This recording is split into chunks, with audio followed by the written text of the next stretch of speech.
સમાચાર સવારમાં આપનું સ્વાગત છે। તાજના તાજા અને મહત્વપૂર્ણ સમાચારો પર એક નજર કરીએ તે પહેલા ચેનલને સબસ્ક્રાઇબ કરી લો।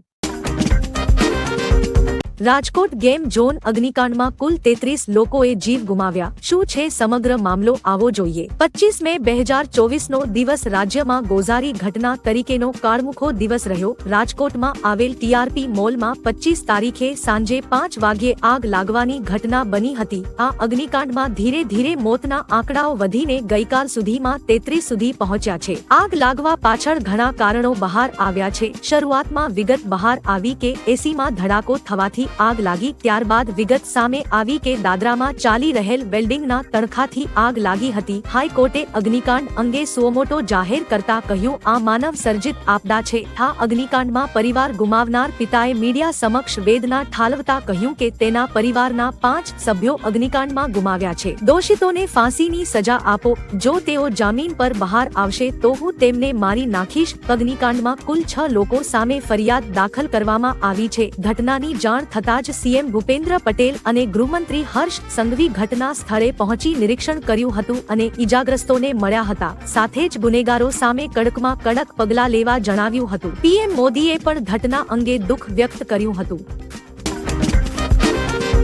અંબાલાલ પટેલની આગાહી આગામી 3 દિવસ ગુજરાતમાં વરસાદ પડશે અને ગરમી ઘટશે। રાજ્યમાં છેલ્લા કેટલાક દિવસથી કાળઝાળ ગરમી પડી રહી છે। આ દરમિયાન કેટલાય લોકો હીટસ્ટ્રોકનો ભોગ બન્યા છે। મોટા ભાગના લોકો ઘરની બહાર નીકળવાનું ટાળી રહ્યા છે। ત્યારે અંબાલાલ પટેલે આજથી આગામી 3 દિવસ દરમિયાન સૌરાષ્ટ્ર અને દક્ષિણ ગુજરાતના કેટલાક ભાગમાં વરસાદની આગાહી કરી છે। દક્ષિણ ગુજરાતમાં ડાંગ, વલસાડ, સુરત, ભરૂચ અને સાપુતારાના વિસ્તારમાં પણ ગાજવીજ સાથે વરસાદ થશે। રોહિણી નક્ષત્રમાં સૌરાષ્ટ્રના પણ અનેક ભાગોમાં વરસાદ થવાની શક્યતા છે। આ દરમિયાન લોકોને ગરમીથી રાહત થશે। મૃતકોના પરિવારોની મત દે સરકાર અને મોરારી બાપુ। રાજકોટમાં ગેમ ઝોન અગ્નિકાંડમાં 33 જિંદગી હોમાઈ હતી। મૃતકોને લઈ કથાકાર મોરારી બાપુએ તેમની કથામાં શોક વ્યક્ત કર્યો હતો। મૃતકોના પરિવારને મોરારી બાપુએ 5 લાખ આપવાની તેમની કથામાં જાહેરાત કરી છે। આ સિવાય વાત કરીએ સીએમ ભૂપેન્દ્ર પટેલે મૃતકોના પરિવારજનોને 4 લાખ રૂપિયા અને ઈજાગ્રસ્તોને 50,000 રૂપિયાની સહાય કરવાની જાહેરાત કરી હતી। પીએમ મોદીએ પણ ઘટના અંગે દુઃખ વ્યક્ત કર્યું હતું। સાથે જ મૃતકોના પરિવારજનોને 2 લાખ રૂપિયા અને ઈજાગ્રસ્તોને 50,000 રૂપિયાની સહાય કરવાની જાહેરાત કરી હતી। આ સિવાય રાષ્ટ્રપતિ, ગૃહપ્રધાન અમિત શાહ, કોંગ્રેસ પ્રમુખ ખડગે, રાહુલ ગાંધી અને કેજરીવાલે પણ આ દુર્ઘટના અંગે દુઃખ વ્યક્ત કર્યું હતું। રેશન કાર્ડ ધારકો માટે કામના સમાચાર। ફરજિયાત ઈ-કેવાયસી કરાવવું પડશે। નેશનલ ફૂડ સિક્યોરિટી એક્ટ હેઠળ હવે ગુજરાતમાં રેશન કાર્ડ ધારકો માટે ઈ-કેવાયસી કરાવવું ફરજિયાત થઈ ગયું છે। જો કે આ માટે કોઈ સમય મર્યાદા નક્કી કરવામાં આવી નથી। મહત્વનું છે કે રેશન કાર્ડ ધારકો સાયલન્ટ થઈ ગયા છે તેમને ઈ-કેવાયસી કરાવ્યા પછી જ અનાજનો જથ્થો મળશે। જેને ઈ-કેવાયસી કરાવવું છે તે ઘરે બેઠા આ કામ સરળતાથી કરી શકશે। રેશન કાર્ડ ધારકો માય રાશન એપ પર ઈ-કેવાયસી કરી શકશે। જેમાં પ્લે સ્ટોરમાંથી માય રાશન એપ ડાઉનલોડ કરવાની રહેશે અને ઈ-કેવાયસી બટન પર ક્લિક કરી બધી જ ડિટેલ ભરવાની રહેશે।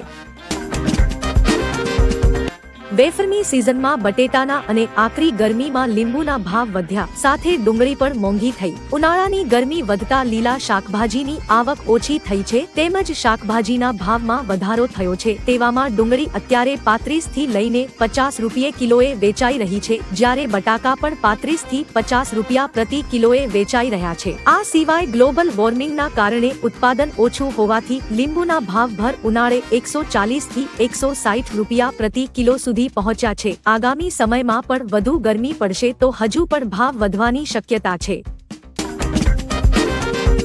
સુરતમાં જ ફાયર એનઓસી વિનાના 6 game zone. Rajkot game zone દુર્ઘટના બાદ રાજ્યના તમામ શહેરો અને જિલ્લાઓનું તંત્ર સફાળું જાગ્યું છે। રવિવાર હોવા છતાં બધે બેઠકોનો અને તપાસનો ધમધમાટ શરૂ છે। તમામ શહેરોમાં ચાલતા ગેમ ઝોનની તપાસ શરૂ કરાઈ છે। જેમાં એકલા સુરતમાં જ ફાયર એનઓસી વિના ચલતા 6 ગેમ ઝોન સામે આવ્યા છે જેને સીલ કરવામાં આવ્યા છે। રાજ્યમાં હાલ પૂરતા તમામ ગેમ ઝોન બંધ કરાવવામાં આવી રહ્યા છે। જો આ દુર્ઘટના ના બની હોત તો તંત્ર હજુ પણ ઊંઘતું હોત। રેમલના લીધે રેડ એલર્ટ, 394 ફ્લાઇટ્સ રદ. ચક્રવાતી તોફાન રેમલ 110 થી 130 કિમી પ્રતિ કલાકની ઝડપે પશ્ચિમ બંગાળ અને બાંગ્લાદેશના દરિયાકાંઠે ત્રાટકે તેવી આગાહી કરવામાં આવી હતી. ઓડિશા અને પશ્ચિમ બંગાળમાં 2 દિવસથી ભારે વરસાદને લઈને રેડ એલર્ટ જાહેર કરવામાં આવ્યું છે. દરિયામાં 1.5 મીટર ઊંચા મોજા ઉહળવાની શક્યતા છે. માછીમારોને દરિયામાં ન જવા સૂચના આપવામાં આવી છે. કોલકાતા એરપોર્ટ પર બપોરથી 21 કલાક ફ્લાઇટ્સ બંધ રહેશે. આ સ્થિતિમાં 394 ફ્લાઇટ્સ રદ કરવામાં આવશે. અધિકારીઓના પાપે આ અગ્નિકાંડ થયો. રાજકોટ અગ્નિકાંડ મુદ્દે ભાજપના દિગ્ગજ નેતા વજુભાઈ વાળાએ ગંભીર આરોપ લગાવ્યો છે. વજુભાઈ વાળાએ ઘટના અંગે દુઃખ વ્યક્ત કરતા કહ્યું કે રાજકોટ મનપા અને અધિકારીઓના પાપે આ અગ્નિકાંડ થયો છે. મનપાએ પોતાની ભૂલ સ્વીકારવી જોઈએ. નહીં કરીએ તો ભૂલનું પુનરાવર્તન થતું રહેશે. અધિકારીઓ સામે પણ પગલાં લો. પરવાનગી નહોતી આપી એટલે છૂટી ના જવાય. પરવાનગી નહોતી આપી તોય ત્યાં ગેમ ઝોન તો હતો જ, તો ધ્યાન શું રાખ્યું? મોદીજીએ 310 બેઠકો જીતી લીધી છે. છઠ્ઠા તબક્કાના મતદાન વચ્ચે ગૃહમંત્રી અમિત શાહે હિમાચલ પ્રદેશમાં હમીરપુર લોકસભા વિસ્તારમાં એક રેલીને સંબોધી હતી. તેમણે કહ્યું કે 5 તબક્કાની ચૂંટણી થઈ ગઈ છે અને આજે છઠ્ઠા તબક્કાનું મતદાન છે. 5 તબક્કાની અંદર જ મોદીજી 310ને પાર કરી ગયા છે. છઠ્ઠા અને 7મા તબક્કામાં 400 પાર કરીને મોદીજીને ફરીથી વડાપ્રધાન બનાવવા છે. એટલે 400 પારની જવાબદારી હવે 7મા તબક્કાના લોકો પર છે. વાવાઝોડા અંગે આંબાલાલ પટેલની આગાહી. બંગાળની ખાડીમાં રેમલ નામનું વાવાઝોડું તૈયાર થયું છે, જે ગઈકાલે પશ્ચિમ બંગાળના કાંઠે ટકરાવાની શક્યતા હતી. ત્યારે આ વાવાઝોડા અંગે વાત કરતા હવામાન નિષ્ણાંત આંબાલાલ પટેલે જણાવ્યું છે કે ચક્રવાત જો ઓમાન તરફ નહીં ફંટાય તો ગુજરાત, મહારાષ્ટ્ર અને પશ્ચિમ ઘાટના ભાગોમાં ભારે વરસાદની શક્યતા છે. વાવાઝોડાના પગલે 28 તારીખે આંધી વંટોળ સાથે વરસાદની આગાહી અંબાલાલ પટેલે કરી છે. રાજકોટ અગ્નિકાંડ વિશે રાહુલ ગાંધીએ શું કહ્યું? રાજકોટના અગ્નિકાંડ વિશે રાહુલ ગાંધીની પ્રતિક્રિયા સામે આવી છે. તેમણે ટ્વીટ કરીને લખ્યું છે કે રાજકોટમાં ભીષણ આગમાં માસૂમ બાળકો સહિત અનેક લોકોના મોતના સમાચાર દર્દનાક છે. હું શોકગ્રસ્ત પરિવારો પ્રત્યે સંવેદના વ્યક્ત કરું છું. આશા રાખું છું કે ઘાયલો જલ્દી સ્વસ્થ થઈ જાય. કોંગ્રેસના કાર્યકર્તાઓને રાહત કાર્યમાં મદદ કરવા વિનંતી છે. ગુજરાત સરકાર યોગ્ય તપાસ કરી પીડિતોને ન્યાય અપાવે તેવી અપેક્ષા છે.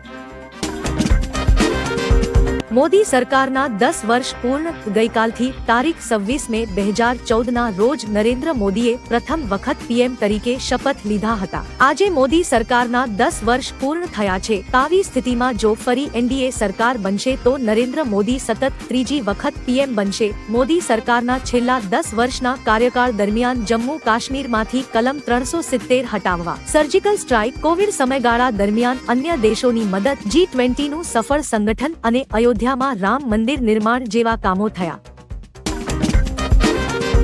અગ્નિકાંડ મુદ્દે પરેશ ધાનાણીનો દાવાથી હડકંપ. ગઈકાલે રાત્રે પરેશ ધાનાણીએ અગ્નિકાંડના ઘટના સ્થળની મુલાકાત લીધી હતી. તે સમયે પત્રકારો સાથે વાતચીત દરમિયાન તેમણે એક ચોંકાવનારો દાવો કર્યો છે. પરેશ ધાનાણીએ કહ્યું કે લોકમુખે સાંભળ્યું છે કે આ ગેમઝોનમાં શુક્રવારે રાત્રે પણ આગની એક નાનકડી ઘટના બની હતી. ત્યારે પોલીસ અને ફાયરની ટીમ પણ આવી હતી. જો ત્યારે જ કડક પગલાં લેવાયા હોત તો આ ગોઝારી દુર્ઘટના ના બની હોત. તેલંગાણામાં ગુટખા અને પાન મસાલા પર પ્રતિબંધ. તેલંગાણા સરકારે રાજ્યમાં ગુટખા અને પાન મસાલાના ઉત્પાદન, સંગ્રહ, વિતરણ, પરિવહન અને વેચાણ પર સંપૂર્ણ પ્રતિબંધ મૂક્યો છે. સરકારનું માનવું છે કે આ પ્રતિબંધથી તમાકુથી થતા મૃત્યુ અને રોગોમાં ઘટાડો થશે. આ પ્રતિબંધ 1 વર્ષ માટે લાગુ રહેશે. તમને જણાવી દઈએ કે ગુટખા અને પાન મસાલામાં તમાકુ અને નિકોટિન હોય છે, જે શરીર માટે ખૂબ જ ખતરનાક છે. 26 કરોડ રોકડા સાથે 90 કરોડના દસ્તાવેજ. મહારાષ્ટ્રના નાસિકમાં સુરાના જ્વેલર્સ અને તેમની રિયલ એસ્ટેટ ઓફિસો પર આવકવેરા વિભાગના દરોડા ચાલુ છે. 2 દિવસથી ચાલી રહેલા દરોડામાં ટીમે લગભગ 26 કરોડ રૂપિયાની રોકડ અને 90 કરોડ રૂપિયાની પ્રોપર્ટીના દસ્તાવેજો જપ્ત કર્યા છે. ફર્નિચરમાં છુપાવેલી રોકડની ગણતરી કરવામાં 14 કલાકનો સમય લાગ્યો હતો. ઓફિસ ઉપરાંત પ્રાઇવેટ લોકર અને બેંક લોકર પણ ચેક કરવામાં આવી રહ્યા છે. 30 કલાકથી દરોડા શરૂ છે. ભૂસ્ખલનને કારણે 670 લોકોના મોત. પાપુઆ ન્યૂ ગિની દેશમાં ભયાનક ભૂસ્ખલનને કારણે આખું ગામ તબાહ થઈ ગયું છે. ભૂસ્ખલનની ઘટનામાં 670 થી વધુ લોકોએ જીવ ગુમાવ્યો છે. યુએન માઇગ્રેશન એજન્સીના અધિકારી સેરહાન અક્તોપ્રાકે કહ્યું છે કે એવું અનુમાન છે કે ભૂસ્ખલનને કારણે અત્યાર સુધીમાં 150 થી વધુ મકાનો કાદવમાં દટાયા છે. લગભગ 1100 થી 1200 મકાનો ઉપર શિલાઓ ગબડતા અનેક લોકો દટાયા હોવાના સમાચાર છે. જમીન હજી પણ ધસી રહી છે. બચાવની કામગીરી ચાલુમાં છે.